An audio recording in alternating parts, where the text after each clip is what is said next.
믿음의 조상 아브라함은 이삭과 이스마엘을 낳았고 그 둘 중에서 이스마엘을 추방을 해버렸습니다. 그리고 이삭도 야곱과 에서를 낳았고 또다시 에서와 결별을 했지요. 그런데 야곱은 4명의 부인을 동원해서 12아들을 낳았습니다. 그렇지만 그 12 중에서 단 1명도 잘라내지를 않았죠. 그 12아들은 훗날에 이스라엘이라는 나라를 세울 때 이스라엘을 12지파라는 구도로 만드는데 활용이 되었습니다. 우리나라에 옛날에 조선 팔도 이렇게 말하듯이 이스라엘을 12지역으로 나누어 하나의 나라로 구성하게 된 거였습니다. 먼저 추방된 이스마엘과 에서처럼 독립된 민족 국가를 이루어 번성했더라면 12개의 국가로 번성할 수도 있었을 텐데 그렇게 하지를 않고 하나의 단일 국가 안에 묶어 두었던 거죠. 왜 하나님은 이렇게 역사하셨을까요? 또 만약에 야곱이 7아들밖에 안 낳았으면 몇 지파가 될 뻔했죠? 그러면 7지파가 될 뻔한 거죠. 그렇다면 과연 야곱은 이 12아들을 낳아야 되는 것이 필연이었을까요? 아니면 어떻게 나타가 보니까 이렇게 된 걸까요? 꼭 12아들로 12지파가 필요했더라면 왜 아브라함 때도 아니고 이삭 때도 아니고 왜 야곱의 때에 12아들을 낳았을까요? 이 또한 필연일까요? 우연일까요? 아브라함을 보세요. 아브라함은 사라와 하갈 두 여자를 통해 가지고 이삭과 이스마엘을 낳았잖아요. 그런데 하갈과 이스마엘은 아예 추방을 시켜버렸죠. 하갈도 몸종 아니에요. 사라의 몸종이었죠. 그럼 야곱의 아내 4명도 2명이 본처였고 2명이 이 두 본처의 몸종이었단 말이에요. 그러면 아브라함의 법칙을 야곱에게 적용을 시키자면 야곱도 후처랑 아이들은 어떻게 해야 됩니까? 쫓아내야 되죠. 쫓아내야 되는데 그렇게 안 했단 말입니다. 아브라함은 아주 노년에 얻은 아들 2밖에 없었는데도 하나를 쫓아냈어요.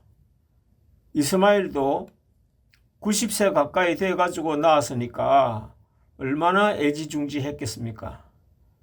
근데 여기서는 과감하게 추방을 시켜버리고 야곱에게서는 1명도 추방을 안 시키고 12명을 그대로 족보에 다 올려가지고 그걸로 12지파를 만들어서 이 구속 역사 전체에 이스라엘이라는 거대한 국가의 골격을 이루는 12아들로 사용하고 있으니 아브라함은 야곱에 비해서는 축복이 많은 건가요? 적은 건가요?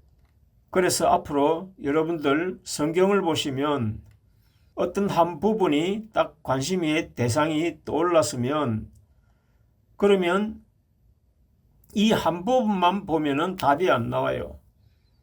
그러면 하나님의 구속 역사상 전체 흐름으로 보아야 하는 겁니다.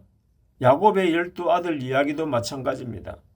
아브라함 때도 아니고 이삭의 때도 아니고 꼭 야곱의 때에 와서 그것도 꼭 12아들이어야만 할 이유가 있었냐 이거죠.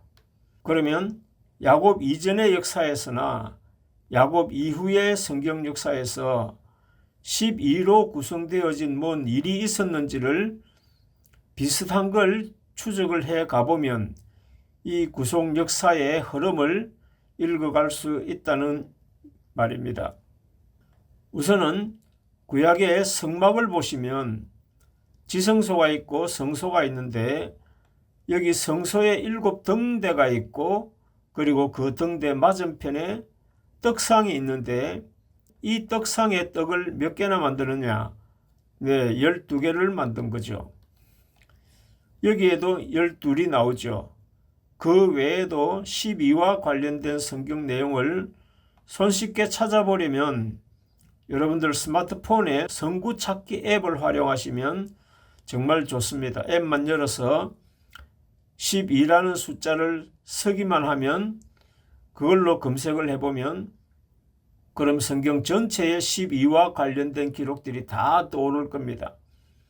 거기에 보면은 어떤 경우에는 제사를 지내는데 소나 양을 12마리 드리는 경우도 있죠. 그리고 그러한 12와 지금 이 야곱의 12와 그 내용이 통하는 걸까요? 안 통하는 걸까요? 네, 당연히 통하겠죠. 여러분들 소설이나 영화 같은 데를 보면 뒤에 뭔가 중요한 게 나온다 싶으면 그것을 암시하기 위해서 복선을 깔아 놓지 않습니까? 성경도 전체적으로 그런 기법으로 미래를 암시하고 나아가 직설적으로 예언하는 기법들이 엄청나게 많이 사용되고 있는 겁니다. 형 가인에게 맞아 죽은 아벨이 어린 양으로 제사를 드린 거나 이삭이 모리아 산에서 죽을 뻔했을 때도 모세가 출애굽을 위해 어린 양의 피를 문설주에 바른 것도 모두가 뒤에 오시는 어린 양 예수님을 암시하기 위한 복선이었던 거죠. 진짜 중요한 진짜 양이 뒤에 나타날 거야 하는 걸 암시하는 거죠. 그런 흐름으로 보면 야곱의 이 12도 마찬가지예요. 이 야곱의 12 아들들도 뒤에 뭔가 진짜 중요한 12이 있다는 것을 암시하는 복선이었다는 겁니다. 이 복선을 다르게 표현하면 예언이 되는 겁니다. 그렇게 성경 전체는 예언의 덩어리인 것입니다. 신약, 구약의 이 약자가 약속의 약자이고 예언이라는 뜻이 담겨져 있는 것입니다. 우리 기독교의 성경과는 이런 관점으로 전부 새롭게 봐야 하는 겁니다. 자, 그러면 이 12에 대한 이야기는 결국 다 무엇과 관련된 복선일까요? 이쯤 말씀을 드리면 성경을 조금 아시는 분들은 당장 떠오르는 게 있으실 겁니다. 네, 맞습니다. 예수님의 12 제자가 떠오르죠. 성경의 모든 예언은 예수님에게 초점이 맞추어져 있는 거죠. 그러니 아까 설명한 아벨부터 등장한 그 어린 양에 대한 것도 당연히 예수님을 암시하는 복선이고 예언이었던 거죠. 그러니 구약에 등장하는 어린 양들은 다 제물로 죽어가는 이야기에 등장하는 것도 다 예수님의 십자가의 죽으심을 예언하는 것이니 그렇게 될 수밖에 없었던 것입니다. 그러니까 야곱의 12 아들의 부분도 그 절정은 어디에서 찾아야 되겠습니까? 그러면 예수님의 12 제자에게서 그 복선이 실체로 나타나는 것이고 결국은 메시아가 오시면 12 제자를 택하여서 사역을 하실 것을 예언하기 위해서 야곱의 12 아들이 등장되었다는 말이 되는 겁니다. 그러면 근본적으로 이게 꼭 12명이어야 할 절대적인 이유가 있냐 이거죠. 하나님의 구속 역사는 여기서 끝나는 게 아닌 겁니다. 예수님의 십자가 사건으로 한 번의 성취를 나타내시고 마지막 종결점은 예수님의 재림을 통하여서 그 완결판이 이루어지는 겁니다. 그 종결편에서 12이어야만 되는 예수님께서도 피할 수 없었던 12이어야 될 절대적인 이유가 무엇이냐 이거죠. 그것을 계시록 7장에 가보시면 거기에 이스라엘 12지파가 나오고 그 지파마다 12,000명씩 해서 14만 4천이라는 숫자가 나오죠. 자, 여기에서는 지금 14만 4천 이런 이야기는 할 시간이 아니기 때문에 다른 시간으로 미루기를 하고, 자, 여기서 확인할 것은 12지파라는 것이 나온다는 겁니다. 그리고 계시록 21장을 한번 가보면 거기에는 거룩한 성 새 예루살렘 성이 나옵니다. 그 거룩한 성이 어떻게 생겼는지를 21장 12절에서 잘 보여주고 있는데, 여기를 보시면 마지막에 완성되는 거룩한 성 새 예루살렘에 문이 몇 개 있다고 합니까? 문이 12개가 있고 이 문에는 12지파의 이름이 기록되어져 있다 그럽니다. 또 이 문들의 기초석에는 12개의 기초석이 있는데 거기에는 12사도들의 이름이 기록되어져 있더라는 겁니다. 그러니까 여러분들이 죽어서 천국을 가보시면 거룩한 성에 들어가실 거 아니에요? 그 거룩한 성에 들어가시면 12지파와 12사도들로 기초로 해서 그 거룩한 성이 건설되어져 있다는 것을 확인할 수 있을 겁니다. 야곱에서 시작된 이 12아들이 예수님의 12제자로 1차로 나타나고 거룩한 성에서 완성될 것을 예언적으로 그리고 복선으로 묻어두셨던 거라는 겁니다. 이것이 최종적인 하나님의 강조점인 겁니다. 이런 예언적인 기법을 이해하지 못하시면 성경은 절대로 열릴 수가 없는 겁니다. 이런 걸 무시하고서 성경을 공부하니 묵상하니 큐티하니 하는 이런 모든 수고들은 그야말로 장님 더듬기식의 헛수고에 불과한 것이 되고 마는 거죠. 말씀이 이미 무너져 있는데 신앙을 아무리 열심히 한들 거기에는 생명력이 없는 형식밖에 없는 껍데기가 되는 겁니다. 다시 본론으로 돌아가서 그러면 야곱의 12아들, 예수님의 12제자, 거룩한 성의 12문 중에서 어느 것이 가장 본질적인 것일까요? 물론 하늘의 것이겠죠. 하늘의 원형이 있고 땅에는 그 모형이 있는 겁니다. 우리가 주기도문에서 늘 습관처럼 하던 문구 있죠. 뜻이 하늘에서 이루어진 것처럼 땅에서도 이루어지다 그러잖아요. 이것이 바로 그 기도문의 본질적인 뜻인 겁니다. 야곱의 12아들이 낳은 것이 야곱의 의지나 또 야곱의 가족 계획으로 된 것이 아니죠. 이건 야곱의 선택에 달린 것도 아니었습니다. 그러나 예수님을 생각해 볼까요? 예수님께서 12제자를 택하실 때는 어땠을까요? 딱 12명밖에 없는 중에 의무적으로 12명을 택했을까요? 그렇지 않을 겁니다. 100명이든지 200명이든지 1000명이든지 2000명이든지 많은 사람들이 예수님의 기적을 보고 모여들었고 그 모여든 사람들 중에서 12를 택했을 거 아닙니까? 그러니 예수님께서 12를 선택하실 때는 선택의 여지가 있었겠지요. 예수님이 마음만 먹으시면은 마음에 드는 사람이 숫자가 적다 싶으면은 7명으로 세울 수도 있고 또 너무 아까운 인재들이 많다 싶으시면 15명으로 늘릴 수도 있는 거 아니겠습니까? 인간적으로만 보면 예수님께서도 갈등을 했겠습니까? 안 했겠습니까?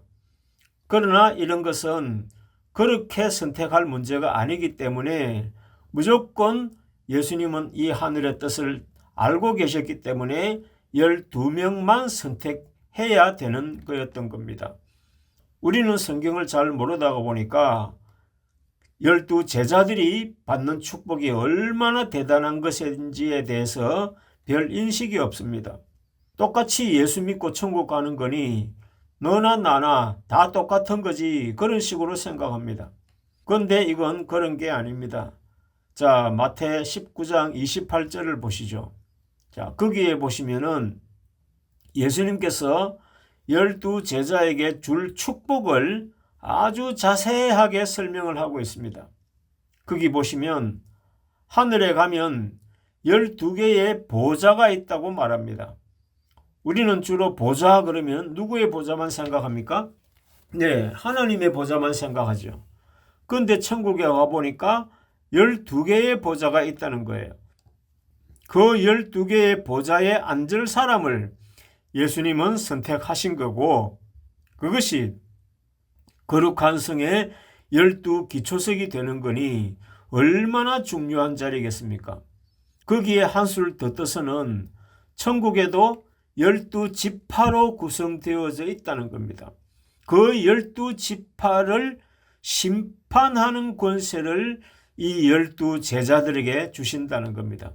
우리는 심판이라 그러면은 이 또한 하나님이나 예수님만이 심판하는 걸로 생각을 하는데, 그 예수님의 심판권을 12제자에게 12분의 1씩 나누어서 분담을 해서 심판을 하게 하신다는 겁니다. 이러니 이 예수님의 12제자를 선택하는 이 순간은 이 세상의 어떤 이벤트보다 더 중요한 사건이고, 한 나라의 대통령을 선출하는 순간보다 더 엄중하고 위대한 순간이라는 겁니다.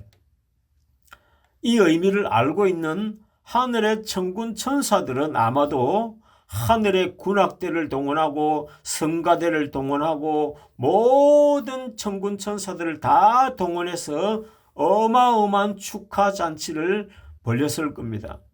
여러분들, 성경을 모르시면 뭐가 귀하고 소중한 건지를 아무도 모릅니다.